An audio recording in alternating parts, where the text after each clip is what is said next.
Bonjour Jacques Sapir, on est ravi de te retrouver sur Fréquence Populaire Bonjour Georges, pour tes absolument, analyses. merci beaucoup. C'est toujours un plaisir, d'autant que, comme tu le sais sûrement, tu es très très apprécié par nos auditeurs. Euh, eh bien, en ce moment, notre pays est dans une situation bien difficile. On en avait déjà parlé la dernière fois, tant au niveau de la dette. Peut-être surtout le plus grave problème, c'est la désindustrialisation et les Mmh. difficultés de rebond dans ce domaine. On annonce de très très nombreux plans sociaux dans le pays.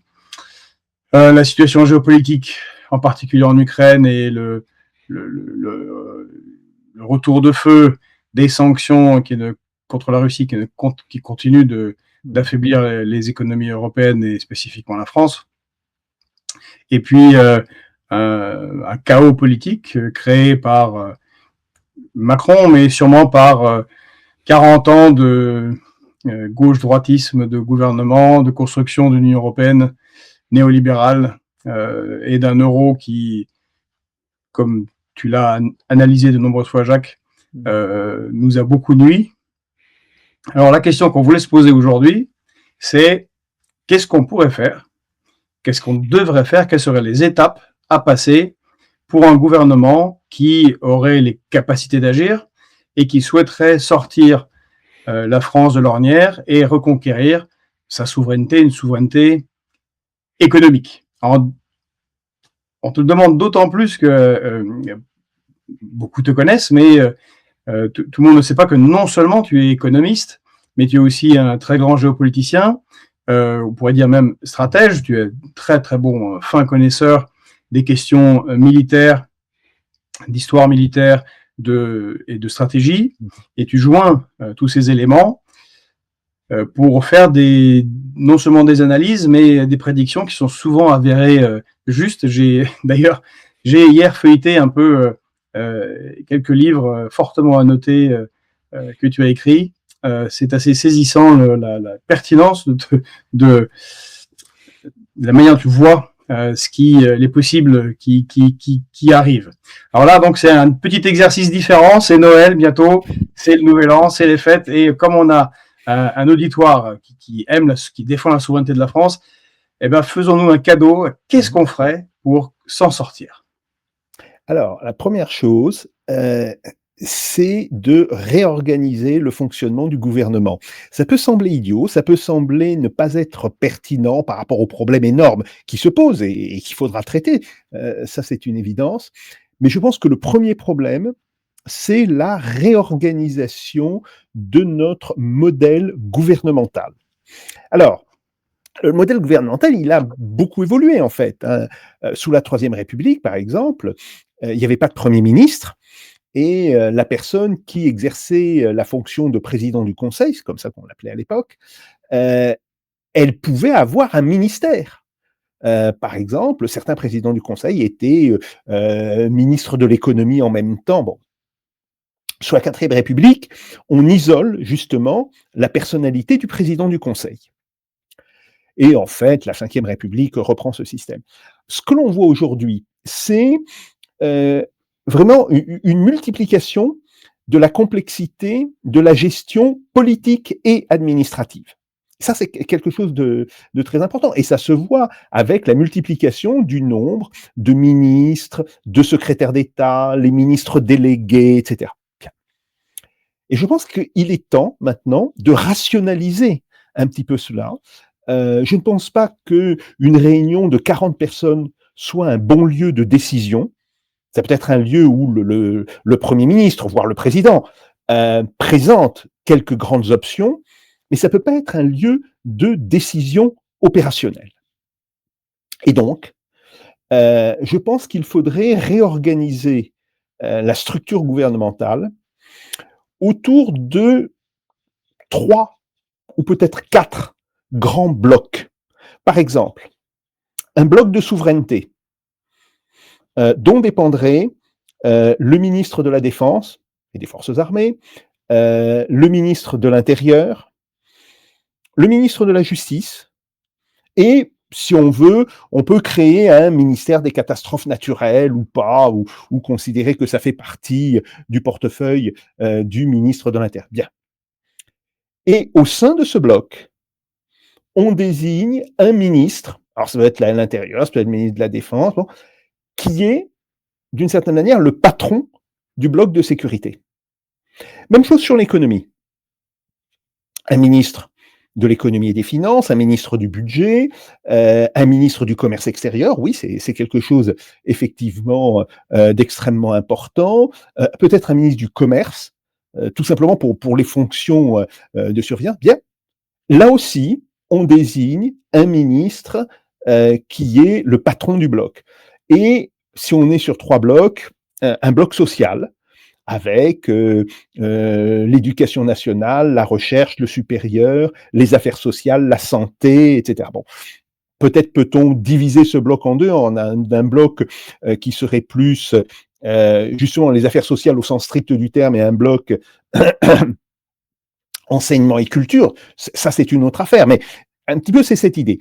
Et d'avoir ce qu'on appelle ce qu'on appelait autrefois la réunion du Conseil des ministres, comme une réunion en présence du président, mais je pense qu'il est extrêmement important de revenir sur ce point à la Constitution, à la lettre de la Constitution qui dit que c'est le Premier ministre qui conduit et dirige les affaires de la nation, et donc le Premier ministre et les ministres chapeautant les différents blocs. Après, chaque bloc tient sa propre réunion parce que effectivement, bon, il y a des choses qui sont plus spécifiques à traiter, et donc là, on peut avoir tous les ministres, les secrétaires d'État, les ministres délégués, etc. Donc ça, je ne le cache pas, c'est grosso modo la structure qui a été adoptée en Russie il y a déjà de très longues années. C'est une structure qui pendant longtemps n'a pas bien fonctionné, mais qui fonctionne aujourd'hui bien mieux, peut-être en raison de la personnalité du Premier ministre, Mishustin. Oui, parce que j'allais dire, tout dépend aussi de la qualité du personnel politique. Tout à fait, tout à fait. Quelle que soit l'architecture, si on a des...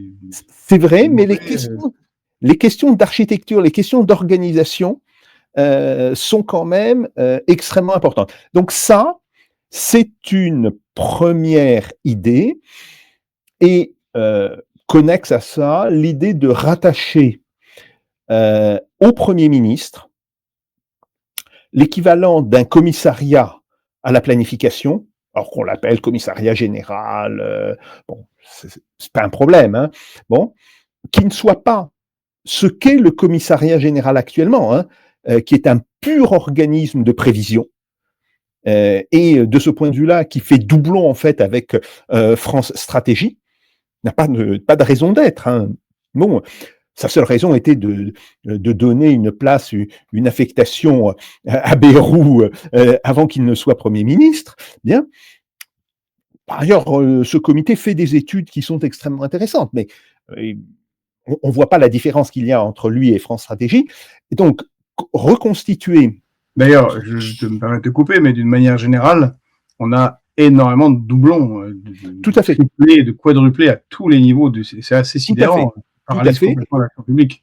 Absolument. Et donc là, recréer un comité au plan qui est priorité sur tous les autres ministères, c'est-à-dire que il doit avoir accès aux informations détenues par tous ces ministères, et il propose au Premier ministre des lignes directrices d'action.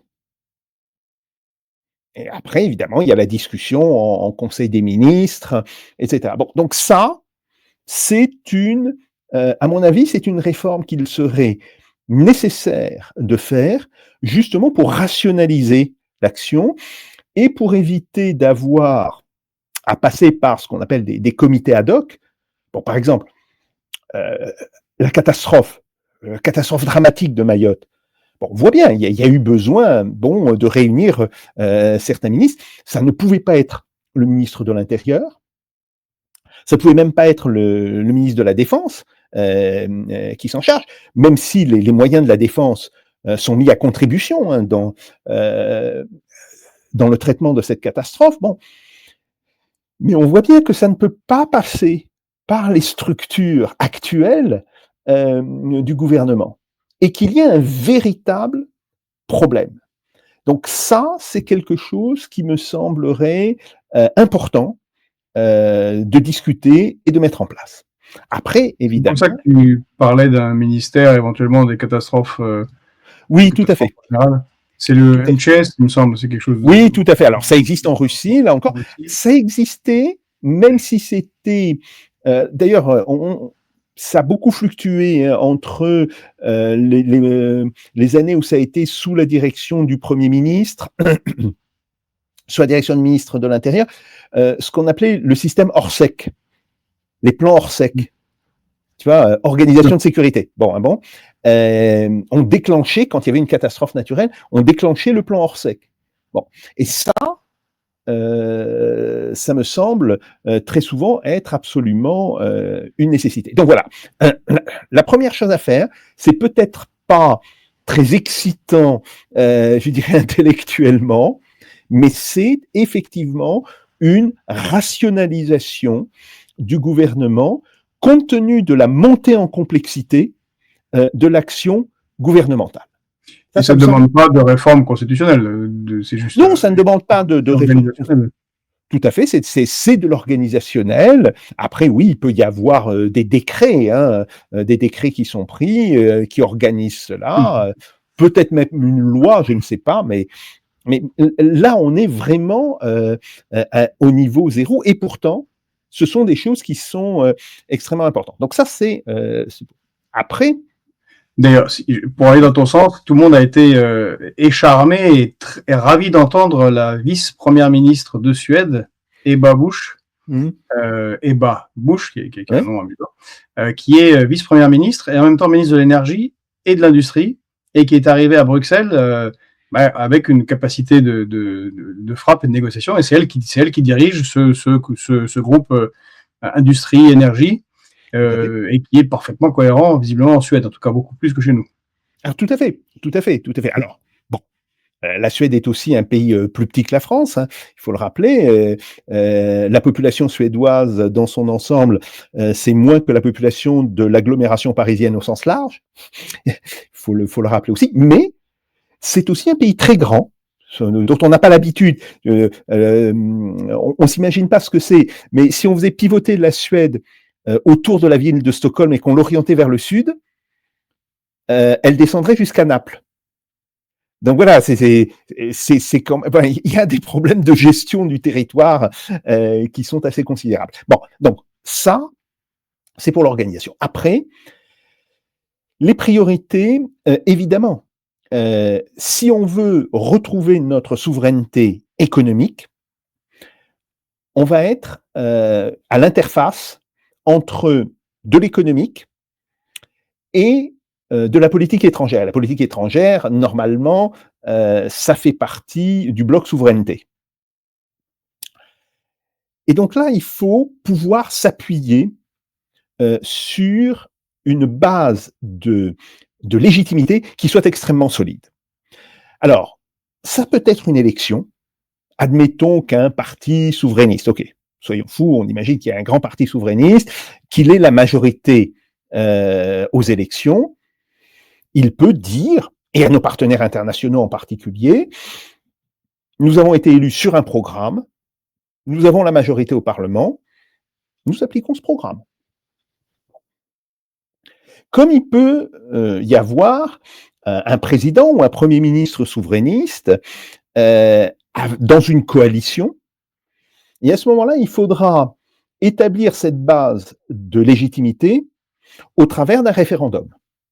Par ailleurs, je l'avoue, je suis un grand partisan de l'utilisation du référendum dans l'intervalle d'une législature, parce que je pense que c'est justement un des moyens de recoller de la légitimité sur un corps législatif qui, naturellement, a une légitimité très forte quand il a été élu, mais qui, au fur et à mesure de la législature, tend à perdre de sa légitimité, et c'est quelque chose de tout à fait naturel, hein, parce que les priorités des électeurs changent, bon, etc. Alors, on peut aussi proposer de raccourcir la législature, mais à ce moment-là, on perd de l'horizon de vision dans le cadre d'une législature. Donc ça, c'est pas à mon avis, c'est pas une bonne solution. Et la meilleure solution, c'est donc de temps en temps, sur des sujets importants, de convoquer le peuple, de dire voilà, on fait un référendum. Après, Suivant les revendications des Gilets jaunes, à République souveraine, on s'était même proposé de le systématiser, d'avoir quelque chose, un grand référendum annuel, où en septembre on pose une question et on a une année pour débattre, un grand sujet, et en mai-juin on vote. alors, Ça en fait 5 dans un quinquennat. Bon, est-ce qu'il faut le systématiser? Est-ce qu'il faut le systématiser ou pas? Bon, moi, pour moi, l'essentiel, c'est de se dire, le référendum est un outil important, qui de toutes les manières devrait être utilisé chaque fois qu'il y a un traité international engageant la signature de la France. Bon, ça c'est un principe, hein. Bon, et il ne faut pas traiter ça à travers la réunion du Congrès, parce qu'il y a toujours, pour des modifications constitutionnelles, la possibilité de réunir l'Assemblée nationale et le Sénat en Congrès. Bon, mais là, je ne pense pas qu'il faille passer par ça. Je pense qu'il faut vraiment passer par la structure référendaire. Et puis, évidemment, il y a des sujets. Donc, voilà. Soit on a... Le référendum est vraiment inscrit dans la 5e. C'est un élément, c'est un pilier. D'ailleurs, c'est peut-être un problème qu'on n'en ait pas fait depuis quasiment maintenant 20 ans. Ça sera en mai prochain, ça fera 20 ans. Voilà. Oui, tout à fait, tout à fait. Bon. Et là, donc, quelle que soit la manière dont on arrive à ça, il faut qu'on ait une forte base de légitimité. Bien. À ce moment-là, il faut faire, à mon avis, 2 choses. La première chose, c'est de commencer à organiser une sortie de l'euro. Et la sortie de l'euro n'implique pas, en tant que telle, une sortie de l'Union européenne. Il y a des pays de l'Union européenne qui ne sont pas membres de la zone euro, hein, tout simplement. Donc voilà, il faut organiser une sortie de l'euro. Il faut le faire vite.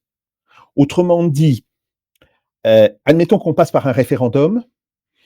La question posée à ce référendum n'est pas voulez-vous rester ou sortir de l'euro, dans l'euro, mais la question doit être donnez-vous ou non le pouvoir au gouvernement d'adapter la situation de la France pour regagner sa souveraineté économique.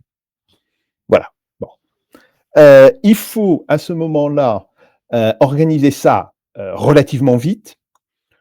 C'est faisable. C'est faisable si on a évidemment la volonté de le faire. Une sortie de l'euro peut être organisée instantanément pour ce qui est des textes et peut être organisée économiquement en 2 à 3 semaines. 2 à 3 semaines, ça veut dire qu'il faut un petit peu en avant du moment où on annoncera la décision. Il faut déjà donner des instructions à l'imprimerie de Chamalières pour qu'elle commence à imprimer des nouveaux billets.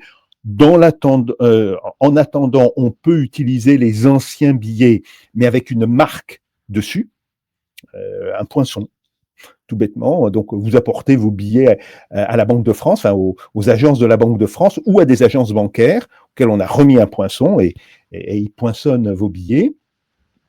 Et donc, on annonce que les billets non poinçonnés sont plus courts. Et après, on fait un changement entre les billets poinçonnés et les nouveaux billets de francs ou quel que soit le nom qu'on veuille donner par ailleurs à notre monnaie. Bon, donc ça. Et tous ceux qui te disent que ce sera la catastrophe, le voilà. sang va pleuvoir, les sauterelles vont arriver, les grenouilles vont sortir de la Seine. Bon, c'est vrai qu'il va y avoir toute une série de risques qui sont liés justement au fait qu'il y aura une incertitude pendant les 2 ou 3 premiers mois. Bon. Et à ce moment-là, il faut, pour cette période, je dis bien pour cette période, réintroduire un contrôle d'échange.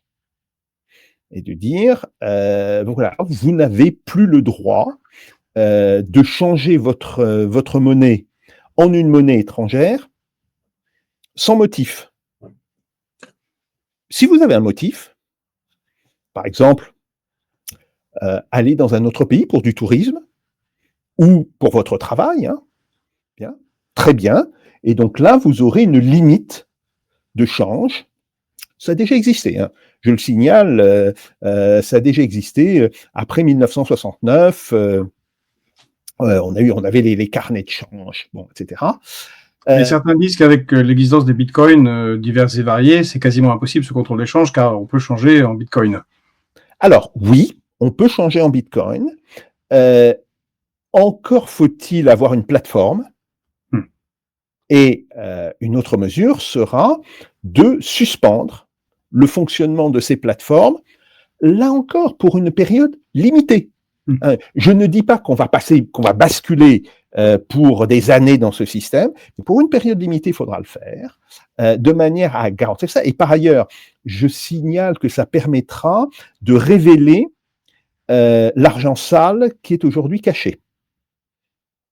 C'est-à-dire que tous les trafiquants qui ont de l'argent qu'ils ne peuvent pas déclarer immédiatement parce qu'ils ne peuvent pas dire d'où il vient, tout simplement, là seront coincés.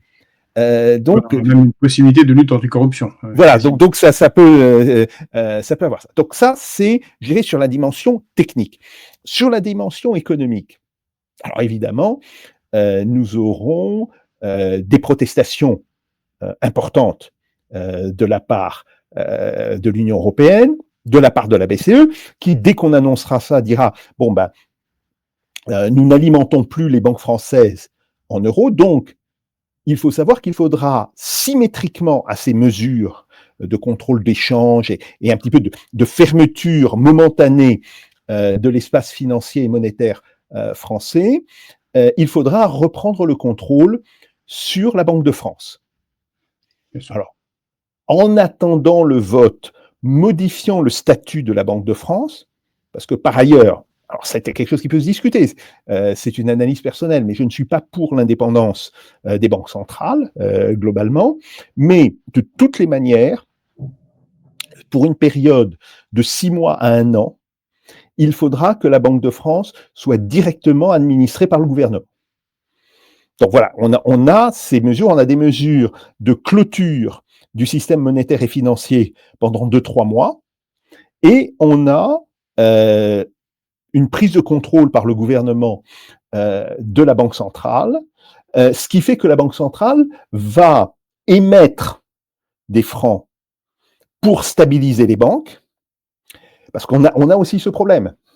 Maintenant, on va rentrer dans la dimension économique. Il y a des entreprises françaises qui d'abord, ont des succursales importantes à l'étranger. Ces succursales, elles fonctionnent soit dans l'espace euro, soit dans l'espace dollar. Donc, ça veut dire qu'il faudra, d'une certaine manière, organiser les formes de passage entre la zone euro, la zone dollar et la zone franc reconstituée, enfin disons l'espace monétaire français. Bon, ça se fait de manière assez simple. Nous avons ensuite des entreprises qui sont structurellement exportatrices. Alors elles vont gagner, puisque elles vont obtenir des euros ou elles vont obtenir des dollars qu'elles devront retransformer en francs, et des entreprises qui sont structurellement importatrices, parce qu'elles ont besoin de pièces de rechange, de sous-traitants, bon, etc. Toute une série de raisons pour lesquelles on peut être structurellement importateur. Et là, ces entreprises devront avoir accès à de la devise extérieure sous le contrôle de la Banque de France. Grosso modo, l'entreprise, maintenant ça peut être très simple avec les systèmes électroniques, l'entreprise envoie l'équivalent d'une facture à régler, la Banque de France vire sur son compte le montant en devise, et on procède à une vérification au bout de 6 mois. Savoir, bon, est-ce que vous n'avez pas bidonné? Est-ce que vous aviez vraiment besoin de ces... Bon, etc. L'idée étant d'empêcher une spéculation sur justement le franc, l'euro et le dollar. Pourquoi? Parce que évidemment, si on sort de l'euro, c'est pour déprécier notre monnaie. Il faut le dire tel que. Bon, ça serait pas honnête de ne pas le dire. Qu'est-ce que ça veut dire? Déprécier notre monnaie, ça veut dire que nous allons payer plus cher ce que nous importons, mais que ce que nous exportons va nous rapporter plus d'argent. D'où l'importance, pour une période transitoire, qui, elle, peut être d'1 an et demi, 2 ans. Hein. Là, on n'est plus dans les méthodes transitoires, je dirais, de l'isolation de la zone franc par rapport aux autres zones monétaires, le temps qu'on fasse le changement. Là, on est plutôt sur des choses qui sont dans une temporalité économique et non plus technique et administrative. Là, il va falloir faire très attention à ce que les entreprises ramènent en France les devises qu'elles ont gagnées. D'où d'abord une obligation. Et voilà, vous avez 24 heures ou vous avez 36 heures pour changer vos revenus d'exportation en monnaie nationale. Système qui, là aussi, a existé. Je ne parle là, en réalité, que de systèmes qui ont existé déjà historiquement Oui, dans l'économie française. Bon, ça, il va falloir le faire. Et alors, surtout, là où le problème va se poser, ce sont sur les instruments financiers. Grosso modo, le marché boursier et le marché hypothécaire. Alors, sur le marché hypothécaire, et sur le marché, enfin, au-delà, c'est en fait le marché obligataire. En réalité, c'est le marché obligataire. Sur ce marché obligataire, il y a des entreprises françaises qui sont emprunteuses nettes à l'extérieur. Et il y a des entreprises françaises qui sont emprunteuses nettes en France. Et ça, il va falloir le surveiller.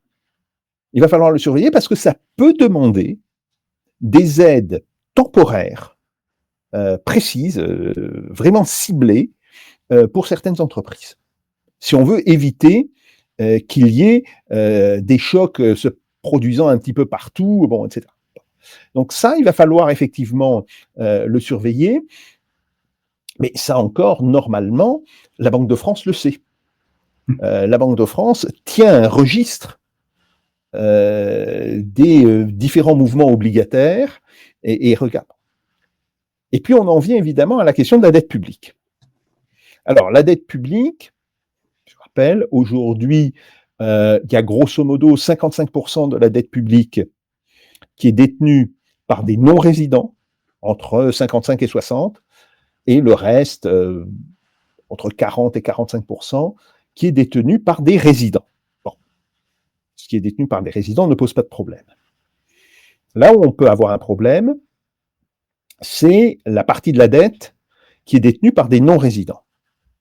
Là, il faut rappeler une chose, c'est que la loi internationale, enfin les règles de droit international prévoient qu'une dette doit être payée dans la monnaie du pays.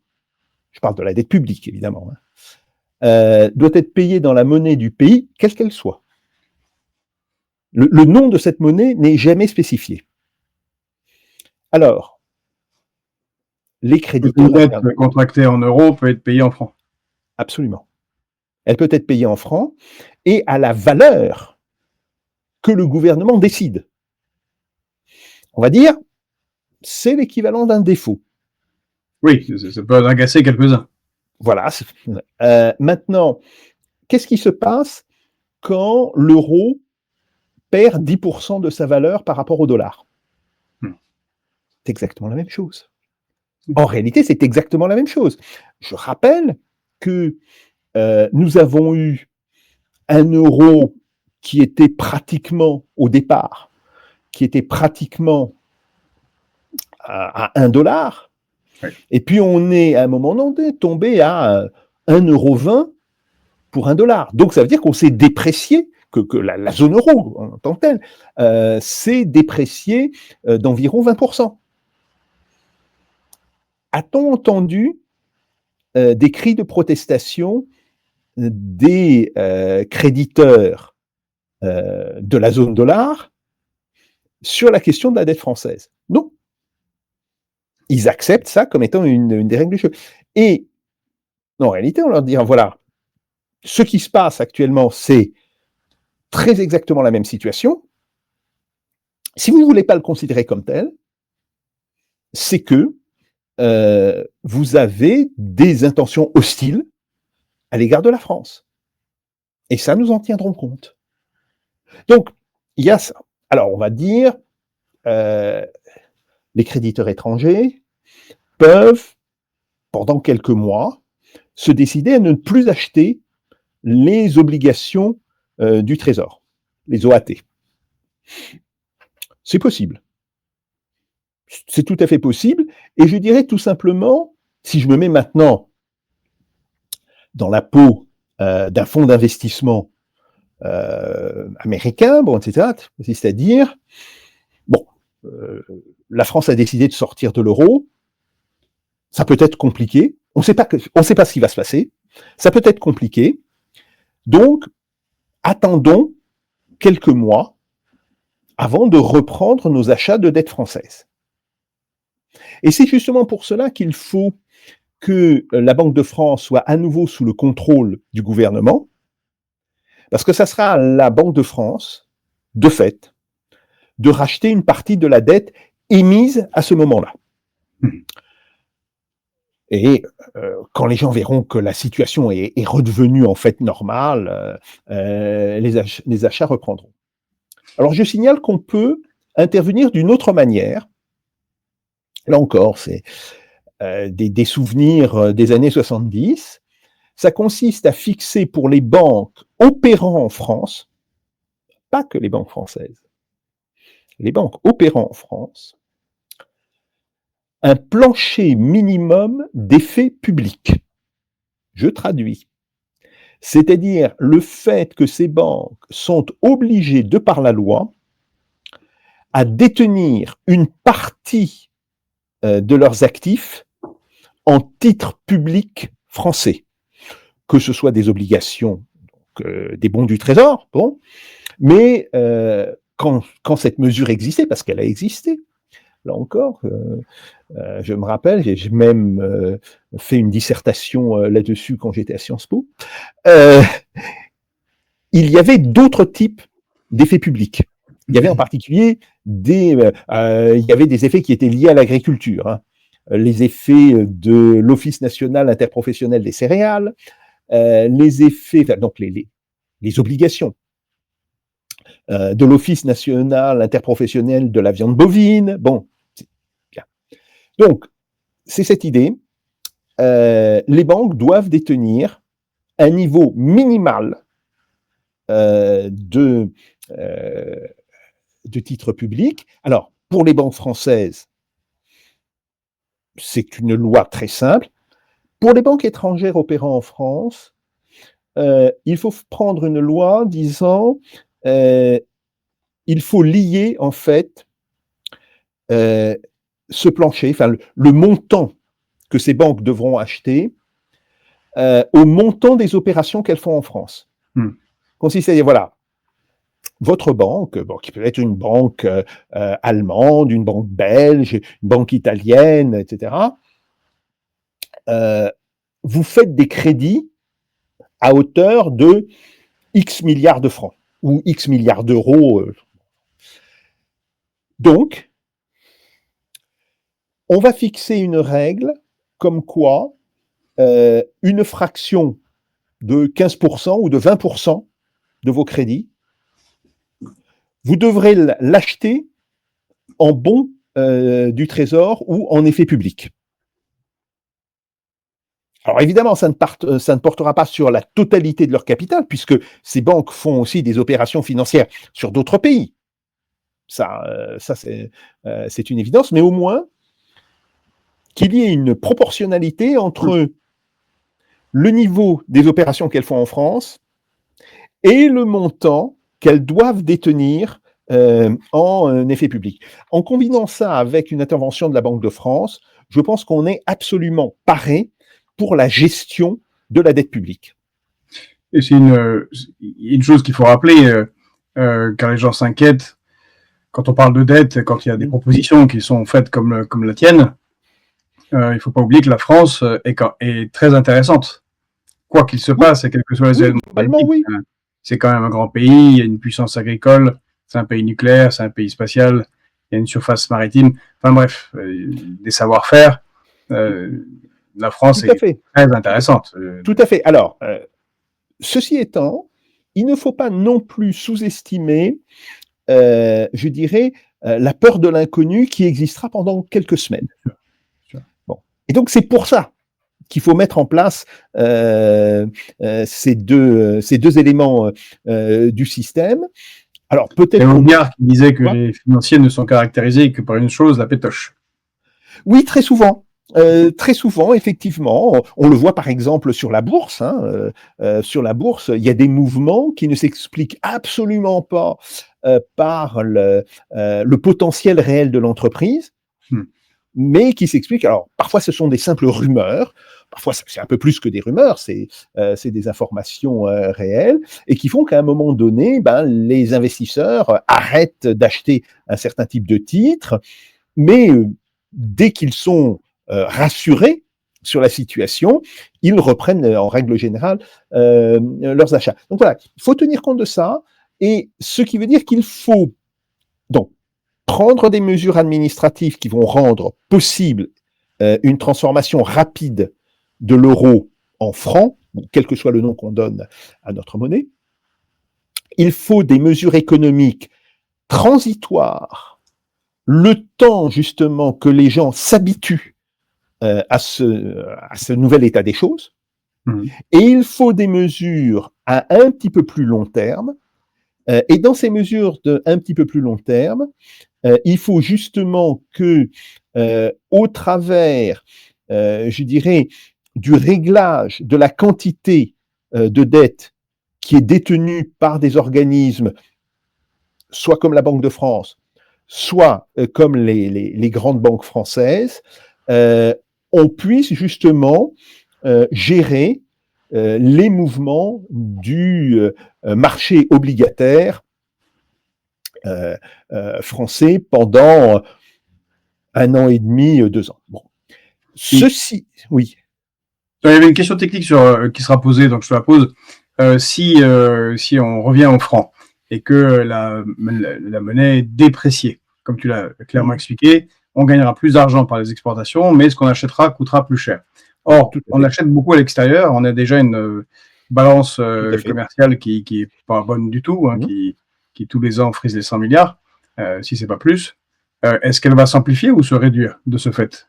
Alors, tout d'abord, le but d'une dépréciation, c'est justement de rendre les produits importés plus chers afin, d'une certaine manière, d'impulser un mouvement de production en France. Bon. Ce qui veut dire, par exemple, je prends le cas de l'industrie automobile, parce que l'industrie automobile est une des industries où les connexions avec l'étranger sont le plus importantes. Si le franc est déprécié par rapport aux autres monnaies d'environ 20%, et je pense que c'est ce qu'il faut, peut-être 25%, bon, après on rentre là dans du réglage fin, bon. Mais disons d'au moins 20%. Ça veut dire qu'il sera favorable pour un constructeur, voire un équipementier étranger, de s'installer en France. Si tu veux. C'est ça. Alors, bien sûr que ça ne se fera pas dans l'immédiat. Donc, bien sûr que dans l'immédiat, il y aura une montée de la valeur, pas du volume, mais de la valeur des importations. Ça, c'est quelque chose qu'il faut bien comprendre. Et ce n'est qu'après une période un an et demi, qu'on aura une baisse assez importante de la valeur de ces importations. Donc ça, c'est aussi un point. Mais l'idée étant de redonner une attractivité et une compétitivité à notre territoire, de manière à amener des entreprises étrangères à considérer qu'il est plus intéressant de faire produire en France que dans d'autres pays, et d'amener des entreprises françaises à relocaliser en France toute une série de leurs productions. Je pense par exemple à Renault, qui aujourd'hui fait produire et de plus en plus des pièces d'automobile, voire des automobiles entières, hein, à l'étranger, et qui, si on a une dépréciation de l'ordre de 20%, va effectivement être incité à ramener en France une partie de ses productions. Alors, il y a une question que tu ne m'as pas posée, mais qui est évidemment très importante. Est-ce que ça ne va pas provoquer un pic d'inflation? Et un pic d'inflation qui détruirait les gains de dépréciation que l'on a voulu justement constituer. Et ça, c'est une question essentielle. Alors, l'inflation qui est provoquée par une dépréciation de la monnaie, ça s'appelle la pass-through inflation. C'est l'inflation littéralement transitoire de passage à un système. Et là, on a quand même quelques exemples. Les différents pays qui ont dû déprécier leur monnaie ont eu des effets d'inflation, et ce sont des effets transitoires, hein, donc ça dure grosso modo un an et demi, pas plus, hein, qui étaient l'équivalent entre le quart et le tiers du montant de la dépréciation. C'est-à-dire que, mettons pour une dépréciation de 20%, ça voudrait dire que l'on aurait 6%. 6% d'inflation, en plus de l'inflation normale que nous avons. Hein. Attention, il faut le dire. Sur 18 mois, c'est-à-dire, grosso modo, 4% d'inflation la première année, 2% la deuxième. Donc, oui, il va y avoir un effet d'inflation comme celui qu'on a connu en 2021, hein, pour d'autres raisons. Mais on va avoir un phénomène d'inflation qui va exister en France. Alors, ça impliquera évidemment de garantir les bas revenus et les bas salaires. Quand il y a une inflation, c'est une règle générale, hein, les gens dont le salaire ou dont le revenu peut être indexé y gagnent. Grosso modo, dans un mécanisme inflationniste, il y a deux gagnants. Les salariés, s'ils peuvent indexer leurs revenus, et les entrepreneurs, parce qu'ils peuvent vendre plus cher, tout bêtement. Et il y a un perdant, les rentiers. Alors, les rentiers, il faut préciser, si leur capital est un capital placé en monnaie. Mais ce n'est pas vrai si leur capital est placé en biens matériels, par exemple en immeubles. Et on sait que c'est la forme préférée de l'épargne des Français. Oui. Qu'est-ce que ça veut dire? Ça veut dire que dans ce système, enfin disons, à travers ces mécanismes, nous pouvons, et à condition de prendre un certain nombre de mesures, il ne faudra pas s'amuser à bloquer le point du fonctionnaire, il ne faudra pas s'amuser à bloquer la valeur du SMIC. Il faudra là vraiment avoir des processus d'indexation, même chose sur les retraites. Bon, ça. On peut avoir une situation où le choc d'inflation sera quasiment indolore pour les salariés et les anciens salariés, c'est-à-dire les retraités. Il faut quand même rappeler, ce qui touche, c'est un montant qu'ils ont déjà épargné. Bon, donc il y a ça. Pour les entrepreneurs et le système commercial, ça va être plutôt positif, même s'il faudra vérifier à ce que ils tirent pas trop la corde à eux. Ça, je pense qu'il faudra de toutes les manières. Il faudra maintenir un système de contrôle non négligeable, mais ça c'est une évidence. Et quels sont les gens qui vont y perdre? Alors, j'ai dit les rentiers, c'est-à-dire les gens qui vivent des revenus de leur capital, oui, si leurs rentes sont investies dans des choses monétaires ou facilement monétisables, des obligations, des actions, bon, etc. Sauf que il y a les gens qui auront des actions ou des obligations placées dans la zone euro ou dans la zone dollar. Là, on parle des plus riches. Bon. Et eux, en réalité, ils vont plutôt y gagner. Et puis, nous avons... mais ils gagnent toujours, non? Oui. Nous avons les Français moyens qui ont un capital qui est placé en logement. Alors, ça peut être son propre logement, c'est bon, mais pour certains, ça peut être des résidences secondaires ou même des résidences locatives, des choses qu'ils louent.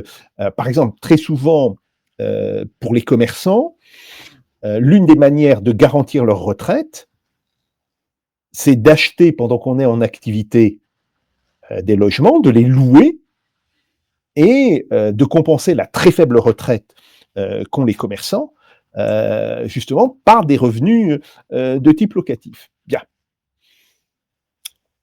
Pour ce qui est des loyers et des prix de vente de l'immobilier, je pense qu'en réalité, comme les achats faits en France seront moins chers pour les étrangers, on aura en réalité une tendance haussière à cela.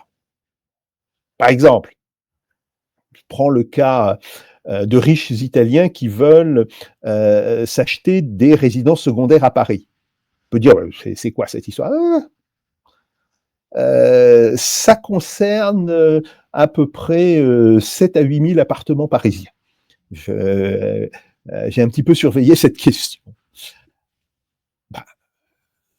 Eux, ils sont en euros. Le franc a été dévalué de 20% de l'euro.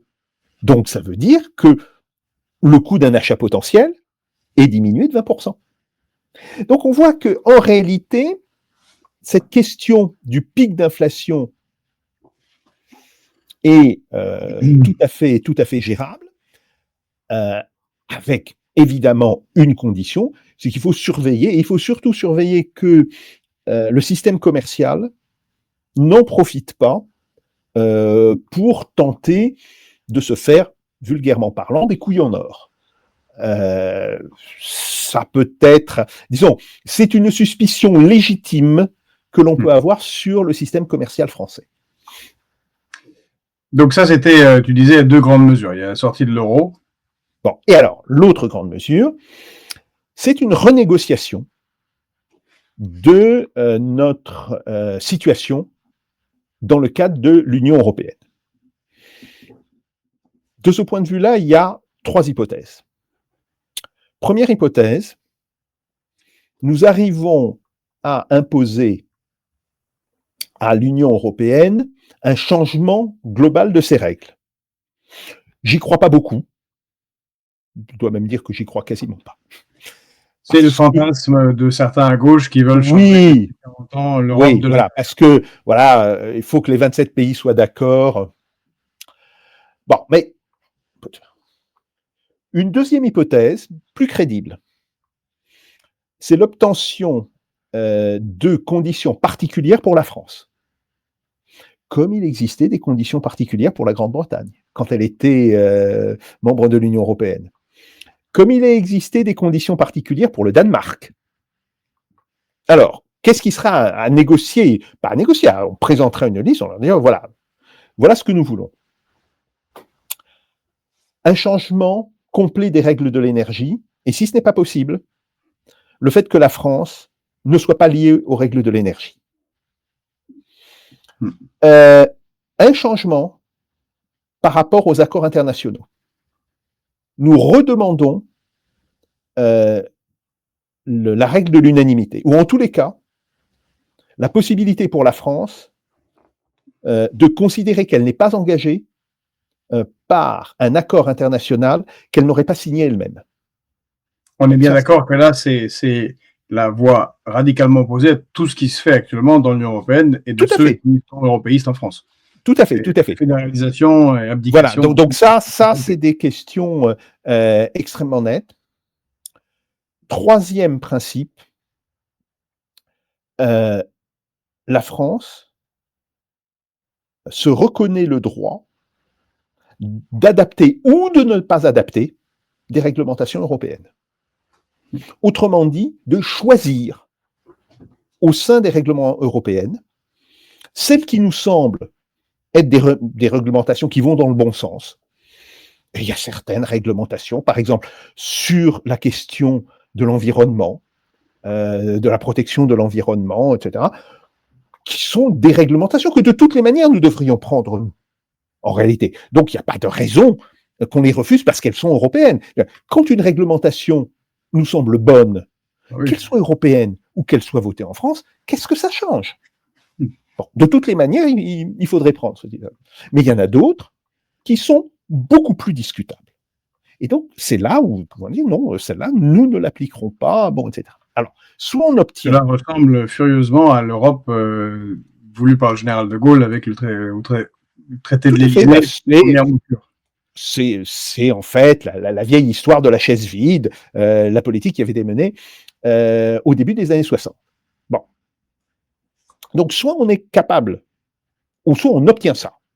C'est-à-dire que les pays disent, voilà, oui, vous êtes un pays important, on ne veut pas rompre complètement avec vous, donc on vous donne un statut particulier. Après, qu'ils se débrouillent entre eux pour savoir s'ils sont capables de faire accepter ce statut particulier par les autres pays, c'est plus notre problème. Vraiment, ce qui se passe après n'est plus notre problème. Bon. Et deuxième possibilité, non, il est exclu que la France obtienne un statut particulier. Bon, alors dans ce cas-là, troisième solution, on sort de l'Union européenne. Mais je pense qu'il y a de fortes probabilités qu'on aboutisse à ça. Ça ressemble furieusement à un programme de la France insoumise, mais de 2017. Plan A, plan B, cette Europe, on la change. Selon le deuxième modèle que tu as, le premier évidemment ne marche pas de l'intérieur, mais le deuxième que tu as évoqué, sinon on la quitte. Tout à fait. Tout à fait. Donc voilà. Alors après, on va le dire, mais on va être seul contre les 27. Oui. Ou pas. Sauf que nous avons un avantage. Nous contribuons de manière nette à hauteur de 12 milliards. Donc, ce qu'il faut faire, c'est avant même d'ouvrir les négociations, de séquestrer ces 12 milliards. Voilà, on les place sur un compte séquestre à la Banque de France, dont on aura le contrôle. Et on dit voilà,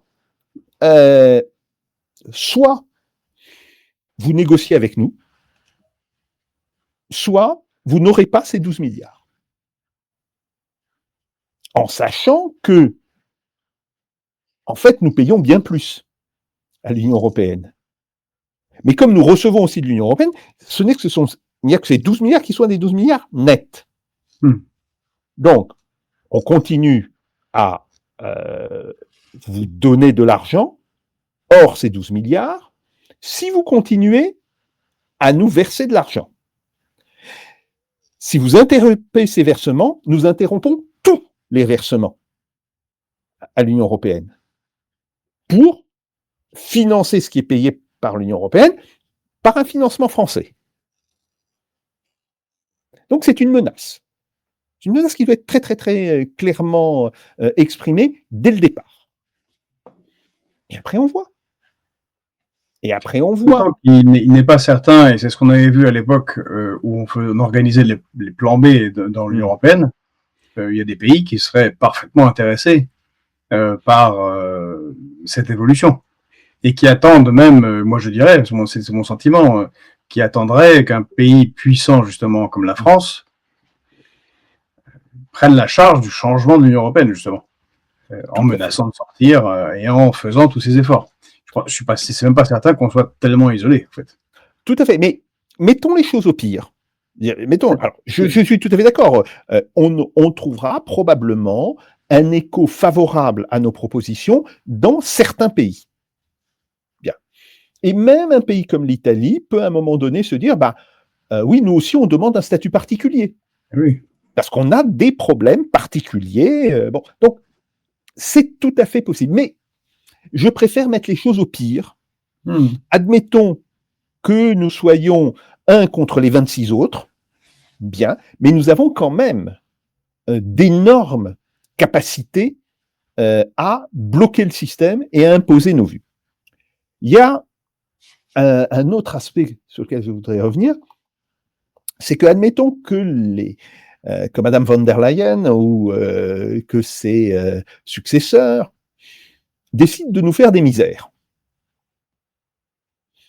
Nous avons une chose très simple, qui consiste à interrompre le libre accès aux marchandises venant d'Espagne et d'Italie, enfin d'Espagne, du Portugal, d'Italie, pour le transit au travers de la France.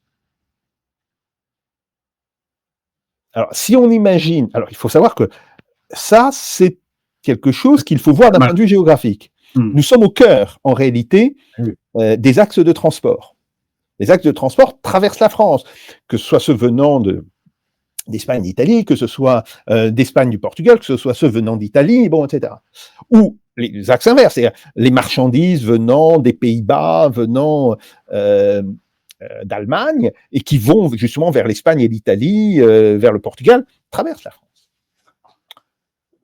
Dire voilà, on n'accepte plus, ou je dis pas on n'accepte plus, mais pour des taxes pour le maintien des autoroutes et des routes, une taxe sur la pollution, bref, tous les transporteurs dont les papiers montrent que le produit n'est pas destiné à la France, mais que le produit est en transit en France en direction d'un autre pays européen, tous ces transporteurs devront s'acquitter d'une taxe de X qu'on fixe suffisamment haut pour qu'elle soit réellement dissuasive.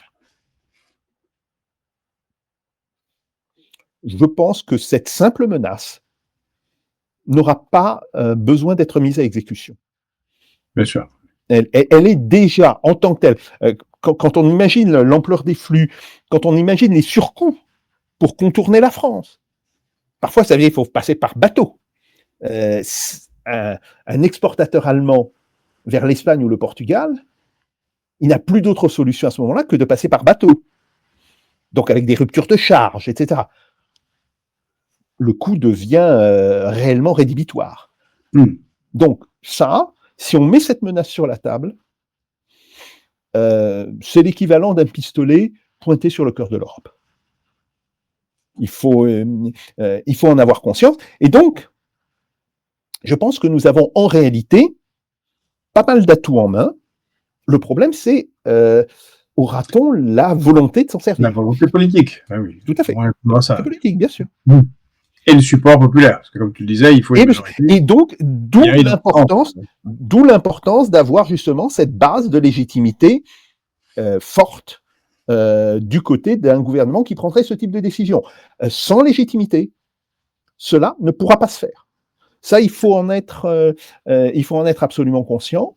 Ce qui veut dire aussi qu'on pourrait être amené à donner plus d'importance à certaines mesures qu'à d'autres, de manière à protéger plus euh, les plus grandes parties de la population française. Donc ça, après, c'est du réglage, et c'est du réglage qui ne pourra se faire que dans le feu de l'action. Il faut le reconnaître, c'est la phrase qu'on attribue à Napoléon. Bon, bien d'autres sont supposés avoir dit, on s'avance et puis on voit. C'est quoi l'essence de la stratégie militaire? On s'avance et puis on voit. Bien. On fait et puis on verra. Voilà, c'est très exactement ça, sauf qu'il faut être à ce moment-là très réactif, d'où je reviens sur ma réforme du système gouvernemental. Bien sûr. Car la réforme du système gouvernemental, c'est justement pour donner au gouvernement français la réactivité nécessaire pour s'ajuster à ces différentes situations. Alors sur cette, comme le temps passe, il file, c'est très intéressant. Peut-être de manière ramassée, courte, en quelques minutes, il y a le dernier aspect qui est fondamental dans les questions de souveraineté économique, c'est la réindustrialisation, qui est peut-être le point le plus compliqué à mettre en œuvre, puisque c'est une question de compétences, c'est pas qu'une question de volonté politique. Il y a des compétences tant d'ingénieurs que de chercheurs que d'ouvriers spécialisés. Quelles seraient les grandes mesures à prendre pour relancer la réindustrialisation? Alors, tout d'abord, la dépréciation de la monnaie de 20% est en tant que telle une mesure. Ça, il faut le dire. Par ailleurs, avec cette dépréciation, il n'est plus nécessaire d'aider des entreprises au niveau où elles sont aidées. Je prends par exemple une mesure comme le CICE qui a été consolidé dans le budget français. Elle ne s'impose mais plus. c'est bien de rappeler toujours que ça coûte 120 milliards par an et que ça fait un bout de temps que ça coûte 120 milliards par an. Il ne faut pas oublier le coût de la situation actuelle et le coût de l'euro en réalité sur la France. Bon, donc, ça veut dire que, outre l'effet de la dépréciation, il faut prendre deux types de mesures. Des mesures d'aide à l'industrie. Des mesures d'aide à l'industrie, que ce soit des mesures d'aide à l'investissement. Par exemple, dire, voilà, si vous investissez tant et que vous empruntez pour investir, le gouvernement va prendre à sa charge les intérêts de votre emprunt pour l'investissement. Enfin, toute une série de mesures qui sont possibles et qui sont en réalité des mesures beaucoup plus utiles que les mesures fiscales. Alors là, il y a des études économétriques qui ont été faites depuis une vingtaine d'années qui montrent que, en réalité, l'impact sur l'activité économique des dégrèvements d'impôts est beaucoup plus faible. Je ne dis pas qu'il soit complètement nul, mais en réalité très faible, surtout si on le compare à des mesures d'aide à l'investissement. Les mesures d'aide à l'investissement sont des mesures qui, elles, ont un levier par rapport à l'activité économique beaucoup plus important. Donc ça c'est vraiment quelque chose qu'il faudra faire. Et puis le troisième point qui est aussi tout à fait nécessaire, mais dont on parle très peu, c'est la formation professionnelle, l'enseignement technique. Aujourd'hui, il faut quand même le rappeler, la formation professionnelle, c'est l'enfant pauvre du système éducatif français. Alors, qui est globalement dans un mauvais état. Par ailleurs, globalement, a des problèmes. Bien. Là, il est clair qu'il faut qu'il y ait un ministre, dans le cadre justement du bloc social, qu'il y ait un ministre dédié aux questions de formation professionnelle, pas simplement à l'enseignement professionnel, mais ça recouvre aussi la question de l'apprentissage. Alors, il y a d'énormes abus sur l'apprentissage, et des abus dans les deux sens. Il y a des gens qui se mettent dans une situation d'apprentissage alors qu'ils n'y ont pas droit. Par exemple, des étudiants. Je suis désolé, quand on est étudiant, on n'est pas apprenti. Bien. Donc, voilà. Et la Cour des comptes, alors, je ne sais pas exactement si on peut faire confiance à la totalité de leurs chiffres, mais la Cour des comptes a pointé que sur ce système, il y avait beaucoup d'abus. Donc ça, c'est un premier point. Et il y a aussi des abus dans l'autre sens, qui sont des entreprises qui recourent de manière indue à l'apprentissage.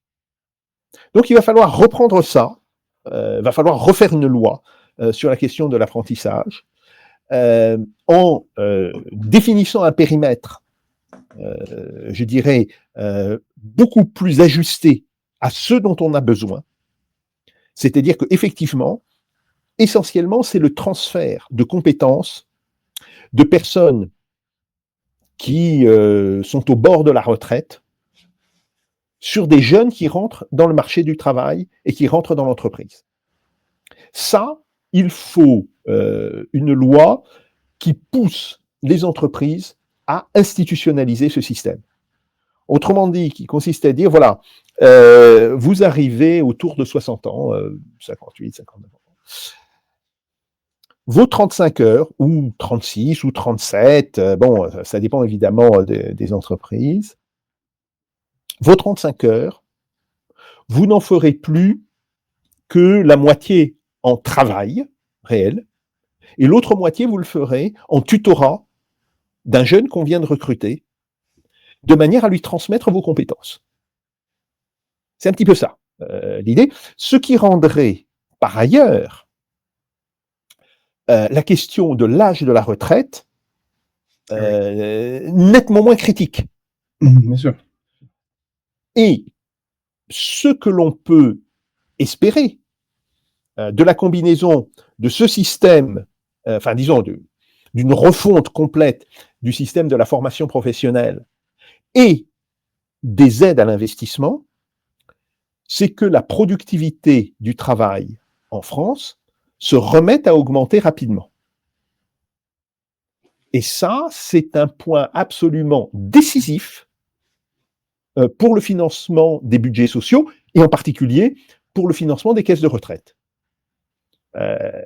C'est d'ailleurs comme ça que les caisses de retraite ont fonctionné de 1947-1948 jusqu'au début des années 2000, et qu'elles devraient continuer à fonctionner. Et si aujourd'hui on a cet énorme déficit des caisses de retraite, c'est pour deux raisons.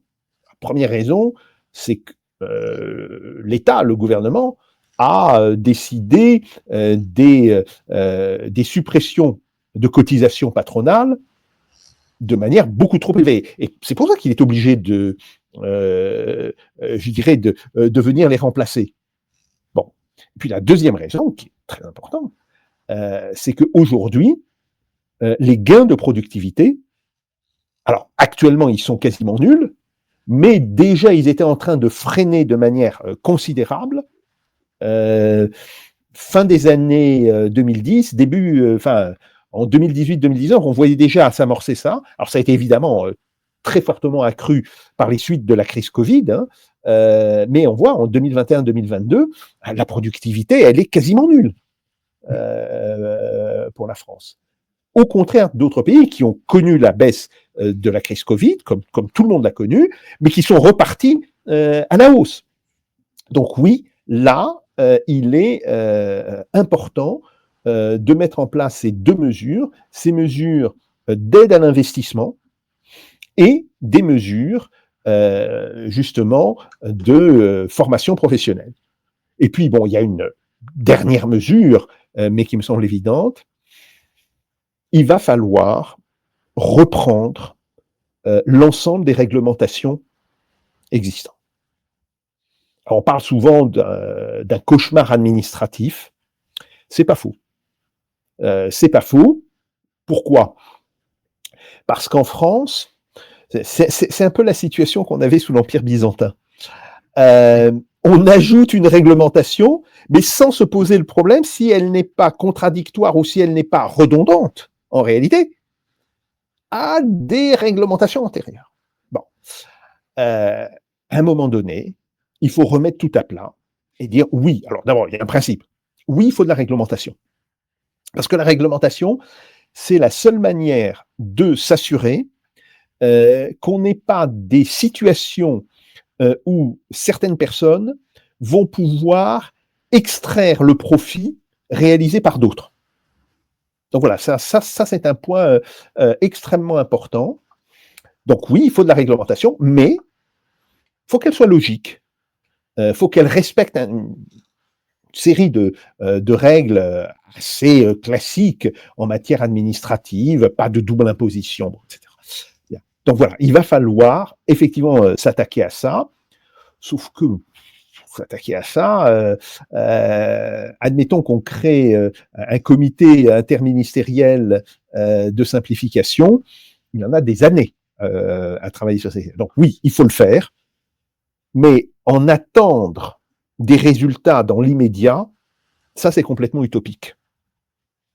Donc voilà, il va falloir s'attaquer à cette question, c'est même, je pense, une priorité actuellement en France, mais si on veut le faire de manière un petit peu raisonnée, ben, il faut savoir que ça va prendre du temps. Eh bien, merci Jacques. On a quasiment un très bon programme de gouvernement dans cette heure-là, en tout cas. Merci. Non, mais qui donne une véritable orientation, parce que là, on va à nouveau assister à une pantalonnade désespérante avec le nouveau gouvernement celui qui se prend pour Henri IV, M. Bayrou, ouais. Avec toujours la pression de l'Union européenne. Bon, en tout cas, merci beaucoup Jacques. On va te rendre ta liberté par rapport à Fréquence Populaire. Merci beaucoup. Peut-être qu'on donne rendez-vous en 2025, l'année prochaine. Oui, tout à fait. Et bien, on te souhaite d'excellentes fêtes de fin d'année avec les tiens, et on va méditer toutes ces propositions extrêmement intéressantes. Merci. Et donc, moi aussi, je présente par anticipation tous mes vœux et je souhaite de très bonnes fêtes donc à tous les éditeurs de Fréquence Populaire. Merci. Et à toi, bien entendu. Et à toi, bien entendu. Merci. Merci. À bientôt. Merci.